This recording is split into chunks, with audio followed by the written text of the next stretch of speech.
The Fairgrounds.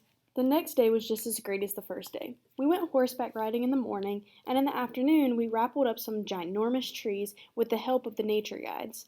By the time we got back to the cabins for dinner, we were already tired again.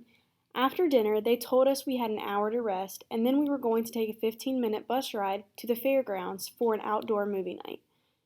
I hadn't had the chance to write a letter to Mom and Dad and Via yet, so I wrote one telling them all about the stuff we did that day and the day before.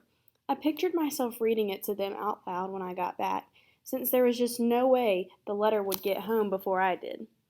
When we got to the fairgrounds, the sun was just starting to set. It was about 7:30. The shadows were really long on the grass, and the clouds were pink and orange. It looked like someone had taken sidewalk chalk and smudged all the colors across the sky with their fingers.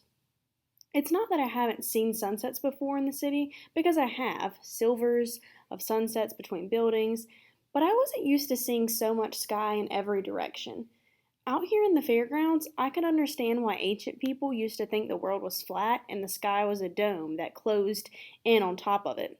That's what it looked like from the fairgrounds in the middle of this huge open field. Because we were the first school to arrive, we got to run around the field all we wanted until the teachers told us it was time to lay out our sleeping bags on the ground and get good viewing seats. We unzipped our bags and laid them down like picnic blankets on the grass in front of the giant movie screen in the middle of the field.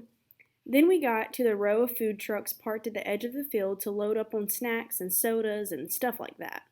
There were concession stands there too, like at a farmer's market, selling roasted peanuts and cotton candy. And up a little farther was a short row of carnival-type stalls, the kind where you can win a stuffed animal if you throw a baseball into a basket. Jack and I both tried, and failed, to win anything, but we heard Amos won a yellow hippo and gave it to Exemia. That was the big gossip that went around, the jock and the brainiac.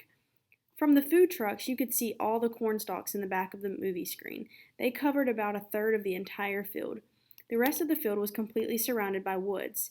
As the sun sank lower in the sky, the tall trees at the entrance to the woods looked dark blue. By the time the other school buses pulled into the parking lots, we were back in our spots on the sleeping bags, right smack in front of the screen, the best seats in the whole field. Everyone was passing around snacks and having a great time. Me and Jack and Summer and Reed and Maya played Pictionary. We could hear the sounds of other schools arriving, the loud laughing and talking of kids coming out of the fields on both sides of us, but we couldn't really see them. Though the sky was still light, the sun had gone down completely, and everything on the ground had turned deep purple. The clouds were shadows now. We had trouble even seeing the Pictionary cards in front of us. Just then, without any announcement, all of the lights at the ends of the field went on at once. They were like big, bright stadium lights.